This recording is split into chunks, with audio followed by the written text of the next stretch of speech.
Okay, we have questions. Yes, Rinpoche, we have one question from Sharon. Huh? I'll read it in English. Prostrate to Rinpoche, how to avoid not to put too much spicy into our practice and how to balance grasping and non-grasping. Thank you, Rinpoche. That's a very good question, and this is what we are looking for in terms of when we say middle way, the middle way view, which is the view of the Prasangika Madhyamikas, the Buddhist philosophy. Something that is in balance between grasping and non-grasping. So the question was how to put less spice into our practices, right? I think as far as our practices are concerned, I think it's okay to put some spices because we have been putting spices all in the wrong places. we have putting spices in our family matters, our business matters, our world, so much of the worldly matters. When it comes to the worldly matters in our relationship, in our relationship to our loved ones, to our colleagues, to our business partners, and so on and so forth, we always put so much spice. So everything is either so good or so bad. It's never normal. Oh, I met such a great business deal. I met such a great partner. So he is such a great partner. I must keep him. Or she's such a bad person. I must get rid of her. So we are always going for extremism, absolutism, either very good or very bad. So this is the spicing up thing. As far as our practices are concerned, we are not spicing it up enough in a way. Not always. Sometimes we do spice it up a lot. Oh, my religion. Oh, I'm Gelugpa, so Gelugpa is the best one. Oh, I'm Kagyupa is the best one, so on and so forth. Or let's say, oh, Buddhism is the best religion in the world. This is spicing up in religious practices. So,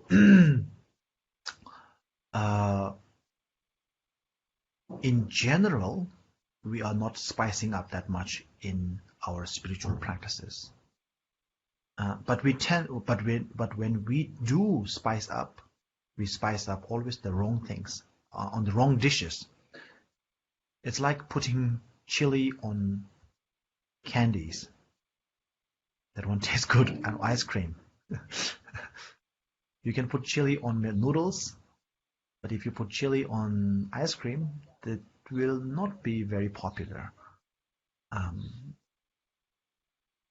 So when it comes to spiritual practices, a little bit of spiciness is okay because we have not been adding spices at all. We have always been adding spices on the worldly side, not on the spiritual side. But as your question says, how do we balance from grasping and non-grasping, especially into the spiritual realm? This can be achieved through if you are spicing it up too much, even in the spiritual realm, then you have to think of the other side. Compassion. But we always talk about the two methods, or the two sides, the two wings or two sides, compassion and method. Compassion and wisdom. Compassion and wisdom, or sometimes called the method and the wisdom. So the wisdom is the ultimate truth, the ultimate reality. But the ultimate reality is not always the best solution, Even in real life, even in the world, we always talk about, truth is so important. Truth is so important. I want someone to speak truth to me. But if someone tells you in your face that you look old, you look fat, you look, I don't know, ugly, you don't like it. You want to, cover it up. We cannot face reality as it is. So to a certain degree, reality has to be curtailed. And so therefore, this is where the method comes in. This is where the skillful means comes in. So even though the ultimate nature of all phenomena is devoid of inherent existence, still, in order to help, in order to serve, in order to alleviate the sufferings that is very much real, that is being experienced by sentient beings, one needs to rely upon the compassionate means. So therefore, balancing of grasping and non-grasping can be achieved through proper utilization of the method and the wisdom. Okay. One more question, Rinpoche. One more question next, please. Yes, Rinpoche, how can we meditate into emptiness without engaging in objectification? Thank you, Rinpoche. Okay, so when you meditate upon emptiness, I think the question arises from the fact that when we meditate upon emptiness, emptiness is our object of meditation or meditative focal point. The point of meditation is emptiness. So therefore, emptiness is the object of our meditation, and therefore, how can we disengage from objectification while we are meditating upon emptiness? I'm just assuming. If that is the question, Yes, that is the question. yeah, I mean, no. So if that is the question, the thing is this: emptiness has been so popular in Buddhist philosophy, Buddhist teaching, and so on and so forth, that people begin to think emptiness itself as an absolute result. And if you are thinking in such a way, if emptiness becomes a brand of such, then that is also a flaw. It's wrong. Emptiness means to be, in simple terms, empty means not there. So if it's not there, is disobjectification. It's not objectification. If you are looking for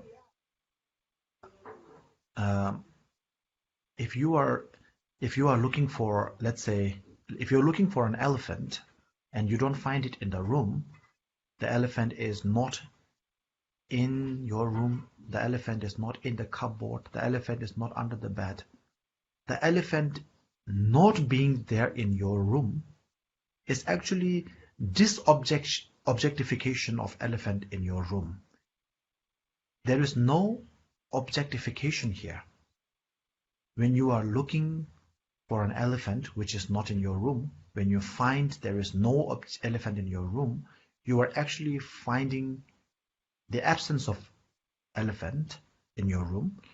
Even though the term we use is the absence, even the absence is devoid of any objectified reality, such as an elephant.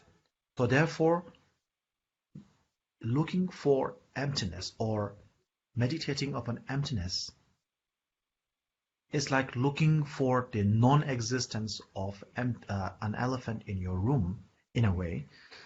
As I said before, emptiness cannot be explained exactly as it is, but I'm trying to beat around the bush here. Emptiness is the non-existence of inherent reality. So an elephant not being there in your room, when you find that out, you are actually disobjectifying and not objectifying.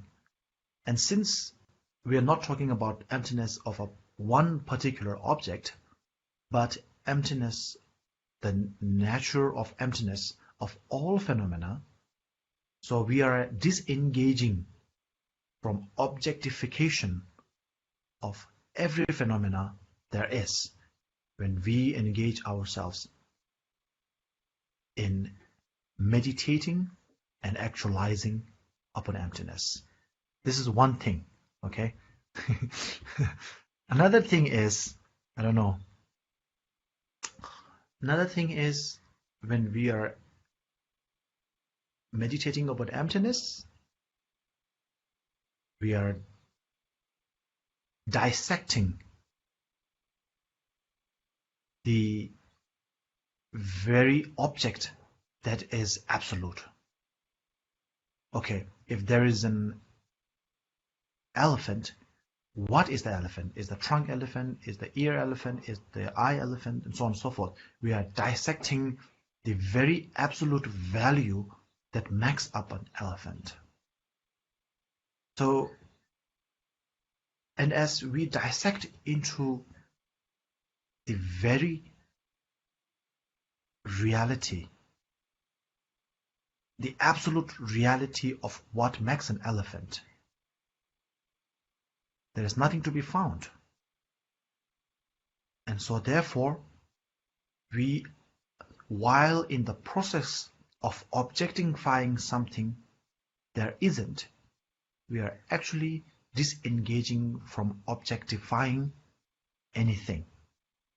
Because anything that we want to objectify in our pursuit of emptiness, we are disengaging from objectification of any absolute realism.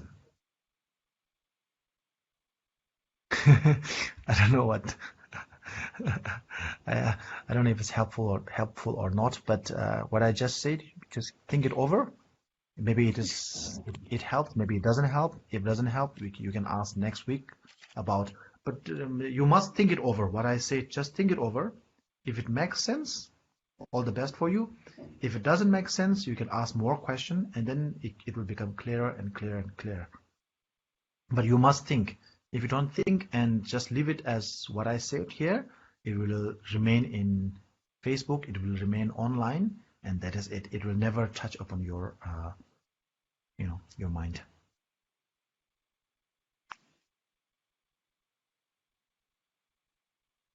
Okay, so I think that is it. Thank you.